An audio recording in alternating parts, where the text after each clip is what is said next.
Want to know the most powerful tool to grow a brand? One word, 4 syllables, and a lifetime of intention. Reputation. We're going behind the scenes talking to the experts who know what it really takes to build a brand and make it look easy. From media pundits and PR pros to spin doctors and CEOs, our guests have the inside scoop on how a public image is built, bolstered, or busted. We'll offer insight on episodes of Reputation Matters, the podcast, because to be successful in the public eye, reputation matters. Welcome to Reputation Matters. Our guest today is a living legend in the health and medical community, widely known as the father of aerobics and a true pioneer in preventive medicine. For over 5 decades, he's inspired millions around the world to embrace fitness and healthy living. He is Dr. Kenneth Cooper. Dr. Cooper, what an honor to have you here today. Thank you so much. Thank you. Why are you known as the father of aerobics? Because I coined the word in 1966. It wasn't Jane Fonda in 1981. It was me in 1966. Then wrote my first book in 1968. I was preparing the manuscript of my first book and got to that chapter dealing with endurance exercises. And aerobic activity is really what you need for cardiovascular fitness. Yeah. Because we know that fitness can be used, exercise can be used in various ways. It can be used for rest relaxation, muscle building and figure contouring, and cardiovascular conditioning. But the one that can save your life is the last one, cardiovascular pulmonary condition. So I got to aerobics, talked about that in some detail, and the publisher at that time was from New York. So he said, I said, aerobics. And he said, let's call the book aerobics. Uh-huh. And I said, no, I said, people can't understand that, they can't spell it. It certainly can't be translated into foreign languages, and that was a true statement, too, that came out. Right. But he was right and I was wrong, because the book is in many, many languages, and it's all over the world, and there's been about 30 million copies have been sold around the world in all these various languages over the years. But no, the word was very appropriate, because aerobics means living in air, living with oxygen.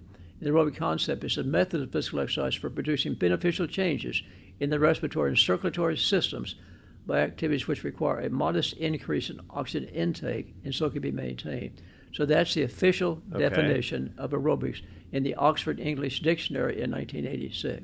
But at that time, people weren't exercising in the way they do now. I mean, do you ever go to the gym and see all these people on the treadmill and say they're only doing this because of me? Right? Does that go through your mind? Well, now you see someone jogging the street and they say, you see one, there may be 50 behind the scenes. But no, it was an amazing thing to me. In fact, I didn't think when the book came out in 1968 that people would join the jogging movement. And a lot of people thought I'd be killing people. In fact, such statements, the streets can be full of dead joggers if people follow Cooper. I had to fight that.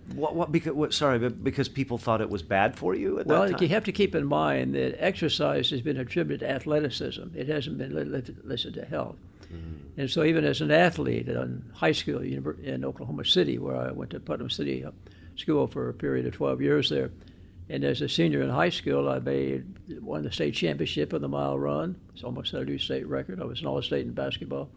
And my father, practicing dentist in Oklahoma, never accepted my concepts of exercise, because this is back in 1949, that the feeling was among the medical profession and all, if you exercise too much, you get an adverse effect, and you get what's called the athletic heart syndrome. And we didn't know back in those days that you get a chest x-ray and you see an enlargement of the silhouette of the heart on the chest x-ray. The feeling was that was because the heart became muscular. And we have echocardiograms now to determine that wasn't just a heart increases in muscle. And what my dad thought, and even taught in medical school, that heart gets muscular, and then you stop exercise, converts it to fat, and you die early. And so he thought I was shortening my life by doing all this extensive exercise, scholarship, University of Oklahoma. So all the years I exercised and ran competitively. He never saw me run one time. He never saw me play basketball one time.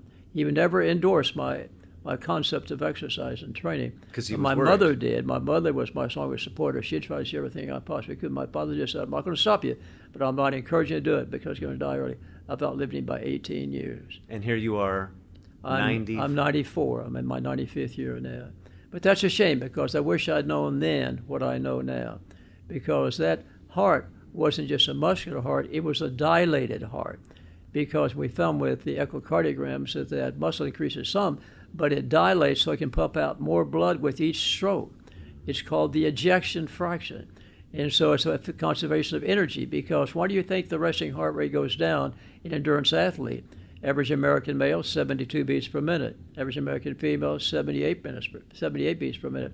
But they drop into the 40s and 50s. Mine runs about 55 in my advanced stage because I've maintained this fitness over the years. So that means every time the heart beats, it's beating less. There's a concept at one time, and this is one of the critics I had, you only have a certain number of heartbeats. If you burn them up by running with a heart rate of 150 or so, or exercise, what it may be, you're shortening your lifespan. That's what they thought. I want to talk about the critics in just a moment, but back on your personal experience, was there something in particular that happened to you that led you down this path? Obviously, you were an athlete, but what led you down the path to discover the term aerobics and to defy the science, or at least the common thinking of the time? Well, I was going the routine route when I was in medical school that I don't need exercise anymore because I'm not an athlete. And I realized back in the 1950s when I was in medical school that exercise is a very important part of your health and your wellness. It's also learned when I was in high school and college and running track competitively. My body weight was around 165, 168 pounds. But then I got into medical school and discovered a very important point that obesity is the most common manifestation of stress. And the stress of going through medical school, the stress of internship, I didn't have time to exercise. I didn't need to exercise. I know the value of exercise. And so by the time I got through medical school and internship, I'd increased my body weight from 168 up to 204 pounds. Wow. So at 29 years of age, being totally sedentary for a period of 6 years, I stopped exercising. I didn't think I needed it. I decided to go water skiing for the first time in many years up at Lake Texoma. I'd done that many times during my youth. Got about halfway through the course, the slalom course, and I had severe chest pain. My heart was racing out of my chest. 29 years of age. Never had any signs of heart disease, anything of that type. So they got me over to the side. I got over there and I stretched out of the sand, and the heart rate came back to normal. The pain disappeared. And so I was evaluated at the hospital the next day in San Antonio. I was still in the Air Force. And they said, "There's nothing wrong with you, Doc. You're just out of shape." I couldn't believe it. At 29 years of age, I was hypertense. I was pre-diabetic. I didn't have any energy. I told my wife I felt like I was dying of mental stagnation. And so all of a sudden, I said, I'm going to change that. So I lost the weight within 6 months. And I ran my first marathon a year later. I ran for 40 years, 30,000 miles. So I had to stop running when I broke my leg snow skiing. But all those symptoms disappeared. The blood pressure came back to normal. The diabetes, pre-diabetic condition disappeared. I thought, this is a field of medicine that needs to be pursued. Because I was taught in medical school that preventive medicine is the Cinderella of the medical specialty because there's no profit in health. Right. And still we have no recognition. I was looking yesterday at the D magazine, the listing of doctors and all the specialties. There's no specialty for preventive medicine. Right. It's all reactive. It's too much care too late. Right. And so that's what I've been trying to do with this series we have on the preventive effect of exercise and preventive medicine in general. And so we've been able to show that we can do all sorts of things by doing this. People get Cooperized, they follow our guidelines, they're living 10 years longer than the national average. They're squaring off the curve, living a long, healthy life the fullest and dying suddenly. At an age that average our women are 90.4 years or mid 86.5 years, and the average then is 88.6 years for men and women. That's 10 years longer than the national average. So I can tell people not only is it going to make you feel good, because what motivates people to keep exercising over the year isn't because they think it's going to have some cardiovascular benefit. It's because it makes them feel good. Right. And this is published in my new book talking about the reason people exercise because it makes them feel good. And we've proven by publishing peer-reviewed journals, people are less depressed. They're less of a hypochondriac, improved self-image, much more positive attitude towards life. So they're a different person psychologically. The effect on the brain is dramatic, because what is good for the heart is good for the brain. But that wasn't the reaction in 1968 when aerobics... It's just the reverse. Streets going to be full of dead joggers. You're going to kill more people than Hitler did in World War II. And of course, being a physician, your reputation and image is everything. How did you react to the criticism? Well, the criticism was great, even to the extent that I pioneered treadmill stress testing, as you know, and we did this in the Air Force, Bill Thornton and I, because I had transferred from the Army to the Air Force. I spent 13 years in the military, 2.5 years in the Army and 10.5 years in the Air Force. And I did that when I was 29 years of age to seek a career with NASA, being assigned as an astronaut. Now, for people who don't know, describe quickly what the stress test... The stress test is the stress of your heart. And it has two important points. Number one is to determine your level of fitness. Talk more about that later. But number two is to pick up early coronary disease, because the most common first symptom of severe heart disease is sudden death. People don't realize it until it's too late. Of the 300,000 treadmill stress tests that we've now done in the last 55 years at our center, 16.1% have been abnormal. Only 5% knew they had a problem. So 11% of the people coming to the clinic have heart disease diagnosed by the treadmill stress test. And keep in mind, that may be the first symptom may be death. So on 4 or 5 times a week, we see about 200 patients per week come to the clinic, and we this have is at the Cooper Institute. Well, yeah, at the Cooper Clinic, and we have a 6-month waiting list for people coming to the clinic. But they come back. 74% are return patients. But by doing this, the people are helping us to get the accumulation of data that we publish in scientific literature that's been able to bridge that gap between fadism and scientific legitimacy in using exercise to practice of medicine. Now, with over 700 articles published in peer-reviewed journal, we have bridged that gap, and the results are too impressive to be ignored. But this is very, very difficult at first, because when I first came to Dallas, and even though that I'd done the work with Bill Thornton, the scientist astronaut, he became a scientist astronaut. I finally in 1970 realized that I wasn't going to be achieving what I wanted to achieve because it would take too long to get a flight into space. And so, but one of our responsibilities, Bill and I worked on this, was to develop a technique that we could read an EKG on an exercising subject. Early 1960s, that didn't exist. You had even the old Harvard step test that we used when I was in medical school. You have to take the leads off and walk them down some steps back and forth and plug it back in. They could not read an EKG on exercising subject, and that was very critical for the astronaut in space. Mm-hmm. Extravehicular particularly, they have a cardiac arrhythmia. They wouldn't even know about it. You couldn't read the EKG. It was too much artifact. So we had that response, and we developed that. Bill Thornton and I did. And then the other thing we did the bed rest studies to develop a conditioning program that's now used by the astronauts. And that's all in the book. We talk about how we use the bicycle ergometer, which they're using in space. So that weightless in space is different. So those two things, Bill and I were able to develop that for NASA, and he stayed in the program, but it took him 17 years to get his flight into space. But before NASA, before the Cooper test, the Cooper Clinic, the Cooper Institute, the success, amidst all the criticism, what gave you the confidence to stand firm, that you were heading in the right direction, that you knew that preventive medicine, that cardio, that as you call it, Cooperizing, or as people call it, I think don't they call cardio in Brazil? Don't they call it Cooperizing or they Coopering? Doing the Cooper in Brazil. What made you stick to it? Because the response I had to my own body, because I didn't realize that, and so once I saw that it happened to me, this can happen to millions of people. And the problem we have in America now is we spend so much money for health care too late. We've been spending too much of our health service dollar on desperate measures that often prolongs death, not life, a miserable few days. We spend $3.4 trillion a year on health care. What do we rank in longevity? We rank 35th in longevity worldwide. Too much care too late. And that's what I'm trying to change. See, I think the book will do two things. It'll motivate people to rely upon themselves to try to achieve a high level of fitness and live as long, as active and healthy a life as I'm living. Yeah. Because your health is not the government's responsibility. And however they make America healthy again, that's what we're trying to do. The way to do that is in the book. It's not by somebody in politics trying to do something to tell you what you should do. But there is a way. But you have to accept that there's no drug can replicate the benefits of an active lifestyle. You have to understand that's the key. Let me tell you an example of how important it is to have an active lifestyle. Because I made a famous Medicare study. We did a study on 28,000 people we followed for 25 years. And they came to the clinic at an average age of 50. We followed for 25 years their Medicare day from 65 to 75 years of age. And the only variable we looked at was their time on the treadmill. Very poor, fair, good, excellent, superior. Age and sex adjusted. So the top 20 percentile versus the bottom 20 percentile. These people in the top 20 percentile had 36% less Alzheimer's and dementia than the bottom category. Yeah. They had 40% less chronic kidney disease requiring dialysis than the bottom category had.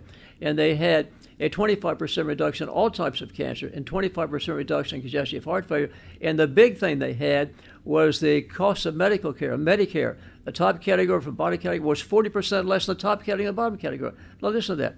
This is proving one thing. It's cheaper to prevent disease than to find a cure. No question. And you can reduce the cost of health care if people embrace this concept of getting Cooperized. And I hope that with God's direction that we will have this book that will affect not only millions of people around the world, but change the way that medicine is practiced in the future. I think it will. Now, you talk about your influence or the influence around the world. And we mentioned Brazil. So I understand that the Brazilian soccer team, right, adopted cardio early on in the 70s. That's true. And then there have been two movies, Alive in 1993 starring Ethan Hawke, and then The Society of the Snow that told the story of the, I think it's the 1973 Uruguayan rugby team that crashed into the Andes. Nando Parado is known to say that Dr. Cooper saved his life. This was the Ethan Hawke character in the 1993 movie. How did you save the life of the captain of the Uruguayan rugby team who landed into the Andes in 1973? Well, they were so physically fit that they could tolerate the stress of being isolated up there in the Andes, and that's what he talked about. We had him speak at one of our presentations here in Dallas. It's an amazing story that he has. Going back to the Brazilian team, that happened in 1968 because I was in the Air Force at the time, and when the book came out, I was invited to speak at the Congress International Sports Militaire in Fontainebleau, France. And at this meeting was a man by the name of Claudio Coutinho, and he was a captain of the Brazilian Army, and he heard this presentation I was making about aerobic conditioning. He said, well, I'm training the World Cup team from Mexico City at 7,200 feet. It wouldn't be a value for me to train at sea level to play better at altitude. I told him, yes, it would. And you could expect if they were highly conditioned, you'd think these things occur. Number one, because international soccer is 45 minutes of playing, then 30 minutes of rest and 45 minutes of playing. And you can, if you're highly conditioned, you can reduce injury because it delays the onset of fatigue. That's one thing. So that's the best. That's the thing. The second thing is all teams go down in compared to 45 minutes, but you're highly conditioned up here, now 7,200 feet versus people at the bottom. You'll be better at the end of the game. The third thing, you'll be better at our games this season because you reduce injuries. Vince Lombardi once said, fatigue makes cowards of us all. We know that. Football players know that for sure. And so with that concept, he came to our home in San Antonio. I was still in the Air Force and stayed with us. We developed a program for the Brazilian team. And we made that, they had to go through a conditioning program, and they had to use now the Cooper test. The Cooper test is as famous as aerobics around the world, and that's the 12-minute test. And so we used the 12-minute test to document the improvement. So we tested them, and these world-class athletes averaged 1.68 miles in 12 minutes on the first Cooper test, the 12-minute test. But they went into a program, they had to run 20 miles a week from April 1969 to April 1970. They hated me at first for doing that. But then by the time we tested them the last time, up to 2.3 miles in 12 minutes. They were like cross-country runners, the Brazilian team. And they wiped everybody in the 6 consecutive matches in the World Cup in Mexico City. And the 6 of those matches, they were tied to half. The other 2 matches, they were 1 goal ahead. And they were tied 1-1 in the finals with Italy. And they won the second half off score of 4-1. So I became an icon in Brazil. Well, and then, of course, other Latin American teams, like the Uruguayan rugby team, adopted. They all did that. In fact, FIFA accepted that. The Federation International Football Association for soccer. Soccer is a whole lot more popular worldwide than American football is, I can guarantee you. But they made it mandatory that their linesmen must run 2,400 meters and the referees must run 2,800 meters. And that was a standard for FIFA internationally. So people hate the Cooper test. Let me tell you an example. I had the privilege of meeting John Grisham one time when he was here in Dallas speaking at a meeting. And I said, Mr. Grisham, I'm a fan of yours. I read all your books. And he said, just a minute. He said, you're Dr. Cooper? And I said, yes. He said, he asked me, did you write aerobics? He said, yes, I wrote aerobics. He said, I hate you. I hate you. He said, I had to take that darn Cooper test so many times when I was in college. I hate you. But you know what? I'm still running. Yeah. And I'm going to give him a signed autograph book and be saying that to you. Remember what you told me? That you hated me, but you're still running. You're still running. And that's the kind of stories I've heard from the beginning of all this. What's it like? You don't seem to me like someone who gets especially starstruck. But what's it like having folks come to the Cooper Clinic I know you've worked with 4 presidents, LBJ, Nixon, both Bushes, Roger Staubach, Dallas Cowboys quarterback. Famous folks come to you. What's that like? It's an honor, and it's a responsibility, and I respect that too. Do you ever get intimidated?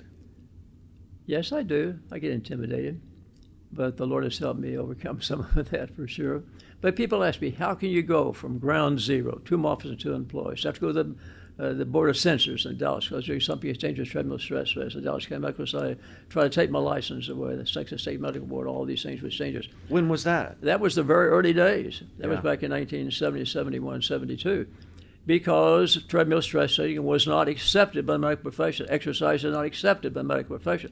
So I was out there all by myself in this field. The stress testing, recommending exercise, so it's an uphill battle. So I gave a very erudite presentation to the board, and I wasn't censored.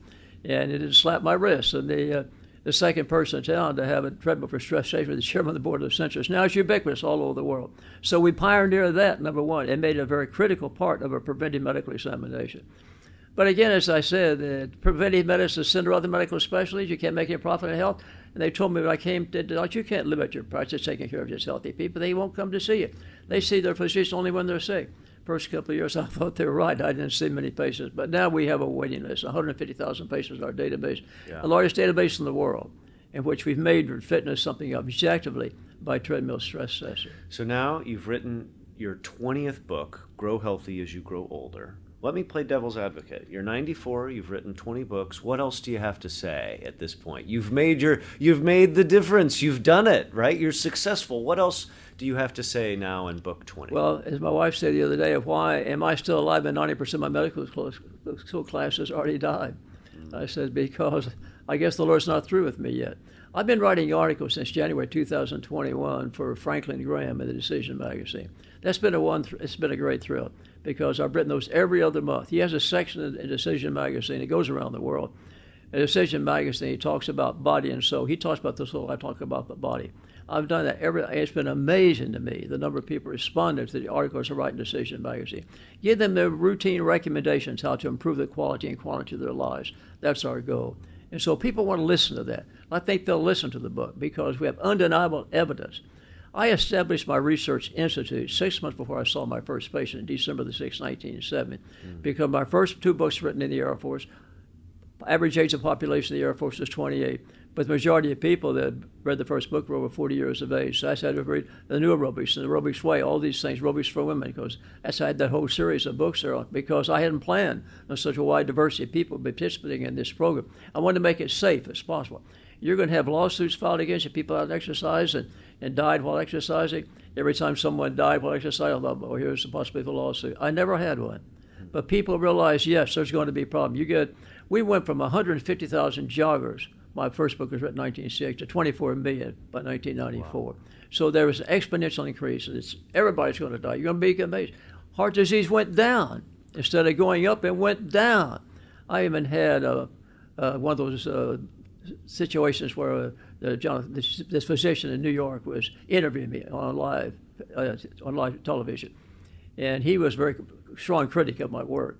And he was going to kill people and all that. And he misrepresented. He took my data and then multiplied. Like the point is 0.3 people per 100,000 will die. He likes that 6.0 people. And sure, you're taking my data and you're trying to prove a point that isn't true. Yeah. And he was in New York, I was in Dallas. My son said I wanted to hit him, I said I couldn't because he was in New York. but that was how the vicious the people were at that time. But let's go back a couple of beats. I mean, just think about what you're saying. I mean, and I said it a little half kidding at the beginning of our conversation, but you can't go into any gym in any state in America, let alone around the world, and not look at the treadmill filled with people who are walking at an elevated or flat level or running or jogging. And that's all because of you, right? I mean, that's insane. It wasn't done before. I can say that. It wasn't done before. And what a tremendous honor, you said, but a responsibility as well. Well, I've saved their lives, made them have more quality lives.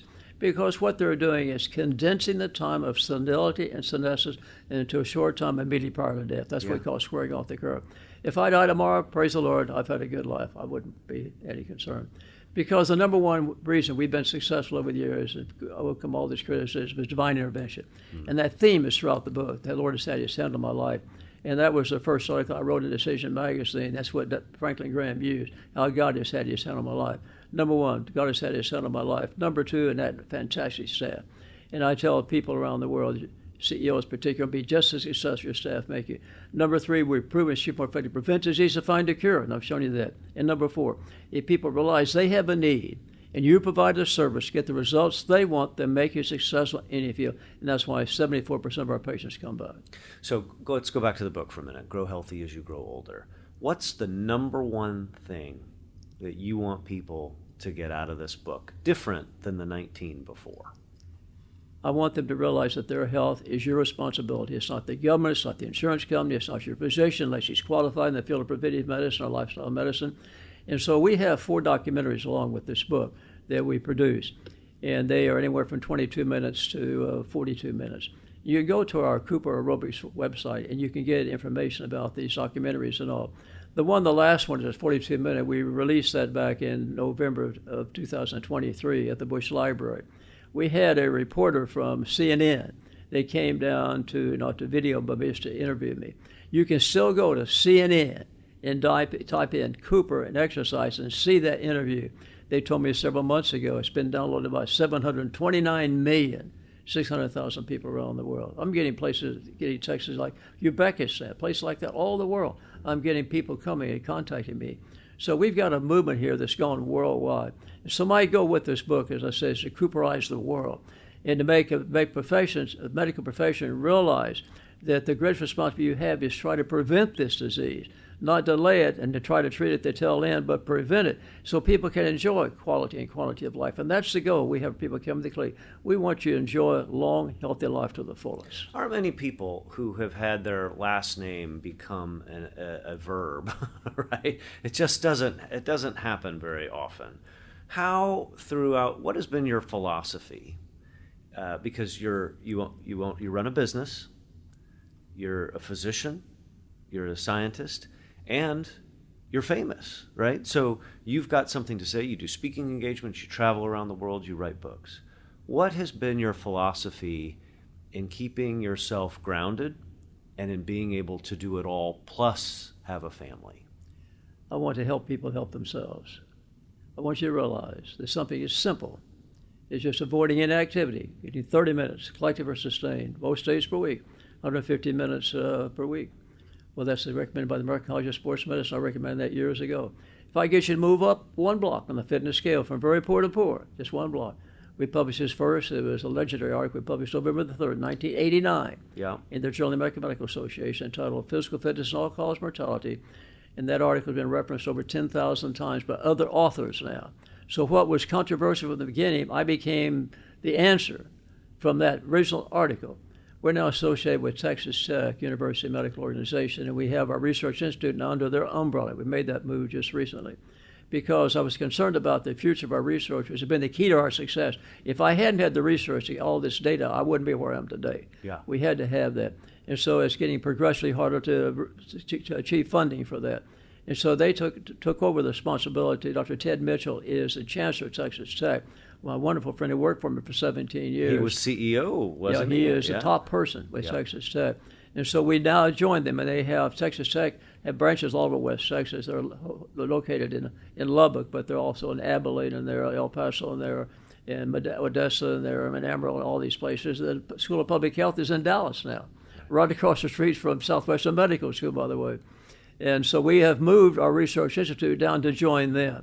And so they're taking the financial responsibility to keep this thing going because the data is still coming in every day. I mean, we see 200 patients per week, and that data goes into our database. So it keeps building and building and building. And now with the assets that they have there at the School of Public Health, with the statisticians and more researchers, we'll have more people to work on the database. That's going to make this explode. So I think what we've done so far with our 700 papers already published in peer-reviewed journals, that's going to double or triple in the future with this combination. I think it will have an impact on the world. And my hope is it'll change the way that people practice, that physicians practice medicine in the future. Well, and that's different. I mean, right? That's a step up from people making choices, but then to even say this is going to be how medicine is practiced differently. I've got to get the two together. I've got to get the physicians together and learn something about preventive medicine. I didn't learn anything in preventive medicine.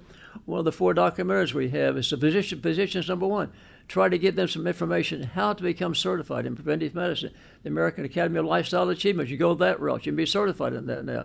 But it still isn't a recognized specialty. So I said the D magazine and talk about the specialties, and physicians. They don't have any specialty for preventive medicine yet. Yeah. It's still an unknown quantity out there, and it should be the primary specialty for medicine, because if you can prevent disease in the first place, you're going to live longer, going to reduce the cost of health care. All these things we've proven our data is undeniable. So I asked you how you do it all: run a business, be a physician, be a speaker, have a family. And what I heard you say is just this steadfast determination in your personal mission. But is it ever overwhelming to be, just from an image and reputation perspective, to be, the father of aerobics, the father of Coopering, right? I mean, that's a heavy responsibility. Ever back up on you? Yeah, I kind of backed somebody here lately, because I promised all the staff at my organization, 550 members, if they want a copy of the book, I'll be happily personally autograph them from it. And so I've passed 300. I think I'm going to 350. I can hardly write mine. I can't. Physicians are known you can't write that. You can't read their signature. I'm getting that point. But no, that's been kind of overwhelming. But I love to do it, though. Yeah. I couldn't work as hard as I work if I didn't enjoy it. There's no question about it. But I start my day with prayer and Bible study. I did that this morning. And I finish my day by working out. I use exercise to burn up the stress of the day so I can sleep at night. I don't have a problem sleeping at night. I have a problem at all with that. My weight now is around 155 to 160. And at one time it was 204, as you know. Yeah. But by getting the benefits myself and sharing that with the public through my books and through the articles and through the videos that I do, and the response I get from it is just a warm feeling. It's a good feeling. I'm doing something I think that's because the Lord has had his hand on my life. And you've just ventured into the world of social media, right? You've got your own LinkedIn page. LinkedIn, I don't even know about LinkedIn. From a reputation perspective, has it been strange to dip your toe in that water? I mean, you don't seem like someone who is faint of heart or scared of anything. But the social media is the Wild West. What's it been like to be out there in that way? Well, I haven't paid much attention to it, really. I just get the rebuttal from it, trying to we get all the fulfillments of things they want me to do for it. But again, I'm hoping that I'll be able to travel as I've done in the past. And I know how much international travel I'll be doing on promoting this book, but all the books before I've traveled all over the world with them. As I said. And so that's why we have 15 languages we're translated into, but there's 42 total translations. There's 5 of my books have been translated into German, for example. Several have been translated into Russian. It's all over the world, and I've been to China 13 times. I've been to Brazil 21 times. Wow. But they're just on the trips. I love to go to Brazil, and I love to go to China. Mm-hmm. And so it's something I've been going there because a strange thing happened when I was 18 years of age up at Falls Creek Baptist Assembly up in southern Oklahoma. I was born and raised in Oklahoma, as I mentioned. And under conviction, I dedicated my life one night to be a full-time medical missionary to China. I was 18 years of age. Yeah. I don't know why I did that. I kept that in the back of my mind, but I never felt the calling to go in the seminary and become a real physician in China at some hospital. But I realized the Lord had a different plan for me. In 2013, I met with President Xi in Annan, China.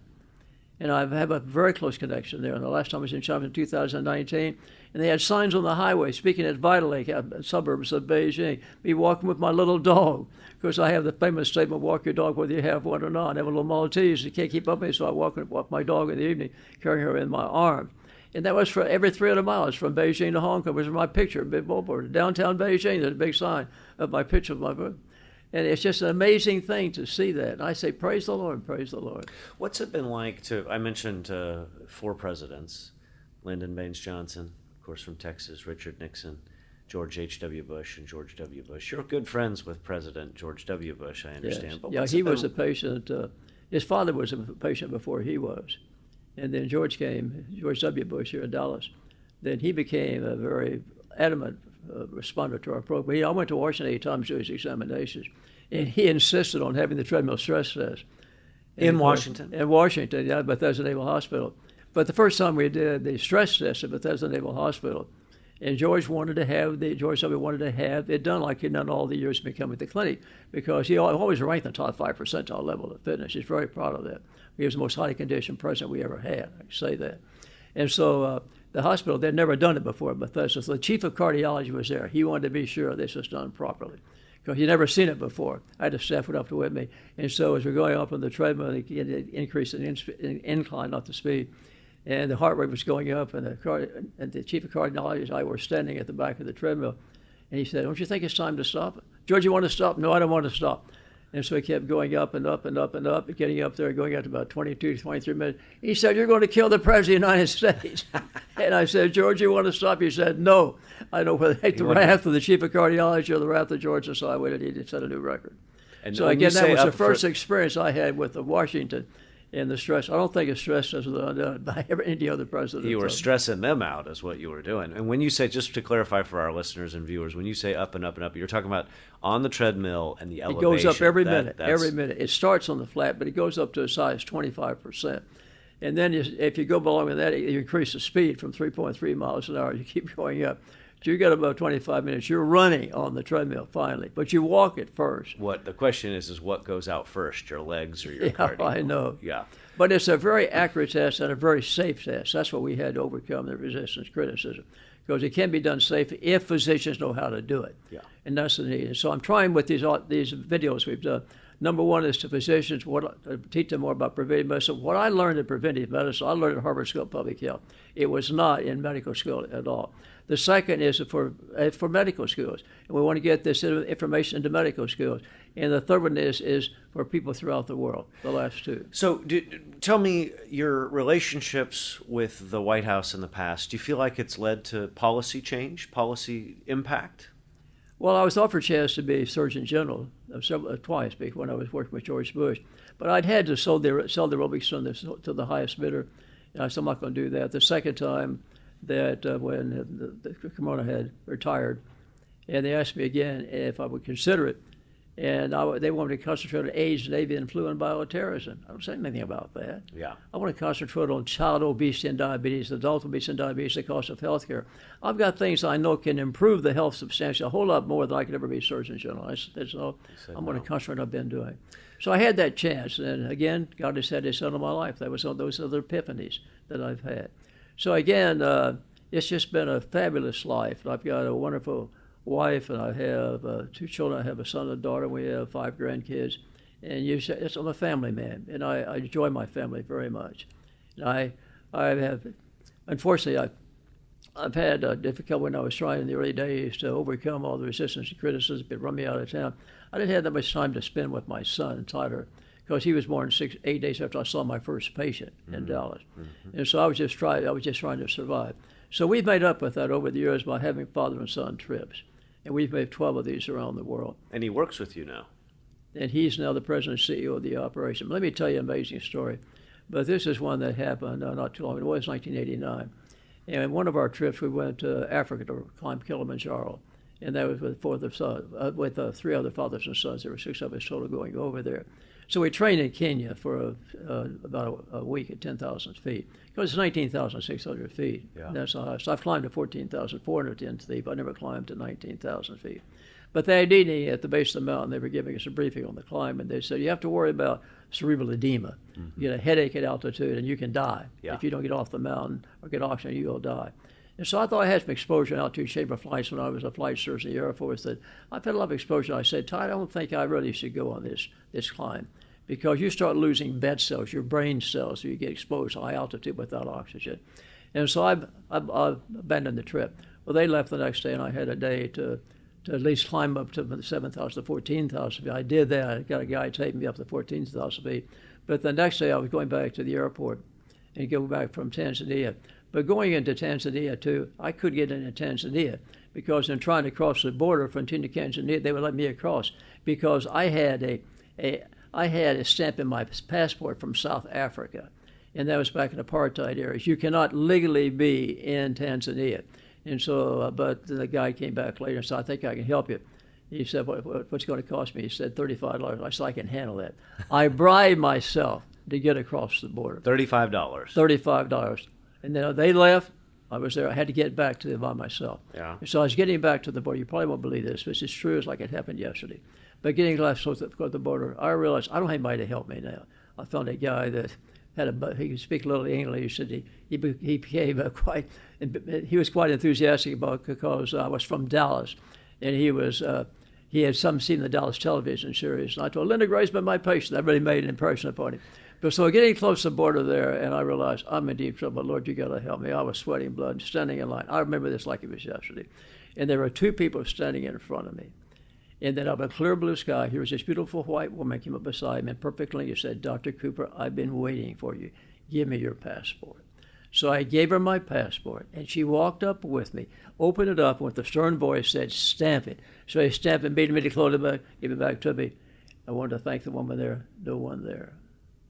No one there. I tried to find her. Did someone see that woman? Wow. Because the Lord provided an angel for me. I'm convinced that that's how God has had his son in my life. That's fantastic. So as we conclude, let's be honest. The state of healthcare in this country does not have the same reputation that you do. It's pitiful.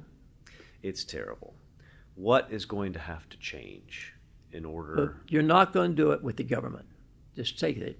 You're not make America healthy again by the Health and Human Services. You're not going to do it. You have to realize in your own mind, your own body, you're going to do that. Because if you want to live a long and healthy and active life as I'm living, you're going to have to understand that no drug can replicate the benefits of an active lifestyle. You've got to understand that. I hope the viewing audience realizes that if you go from this point forward, and I've had so many people tell me, I wish I'd known 15 years ago how much better I could feel, how much more enjoyment I could have of life, because I hadn't realized what I had missed. But just try it. I know young people never get the message. Older people look back and say, can I go ahead and do this? We have people that at 75, 80 years of age are improving their fitness. One thing that we have in the myths of aging is in one of the books I talk about, that you can't build up muscle mass past 50 years of age because you get sarcopenia. And that is the muscle mass starts disappearing. So you have to do something to keep that from going down. But you can build up muscle mass. One example of that was in Tufts, where they had a group of men doing some leg lifts because building quadricep muscle, that's why that gets weak and you fall when you get older. And they found a period of 8 weeks is had a dramatic improvement. Mm-hmm. And they were 90.4 years of age. Yeah. So some of these myths that I was taught in medical school, we overcome those in the book. And that's one of the things we talk about. They don't rely on something as stupid. And I get so depressed when I hear of women decide they're going to use some alternative therapy for trying, I have a case of right now trying to treat breast cancer, for example. Mm. You've got the problem. We've got answers. Don't ignore it. Don't die of something stupid. Let's finish where we started, as the father of aerobics. Now at 94 years old, as you write this last chapter, right, this last book, this 20th book, what's the thing that you want to be remembered for? Is it being the father of aerobics? What's the clarion call, the action item? That he was an honest man, he was a Christian, he was dedicated, and he gave an example himself as to what the person should do to live a long, healthy, and active life to the fullest. Dr. Kenneth Cooper, you understand and exhibit the notion that reputation matters perhaps more than anybody I've ever met before. Your 20th book, Grow Healthy as You Grow Older, is coming out. Congratulations. Thank you. And thank you. Thank you for not just your time today, but for your tremendous contribution. It is rare that I have met someone or have a guest whose work and life and livelihood has truly impacted as many people as yours. So thank you for joining us on Reputation Matters, and thank you for being with us. Be sure to check out this podcast on your favorite podcast platform, or of course at sunwestpr.com, and we'll see you next time. We hope you've enjoyed this episode of Reputation Matters. Find us at sunwestpr.com or your favorite podcast streaming service. Until next time.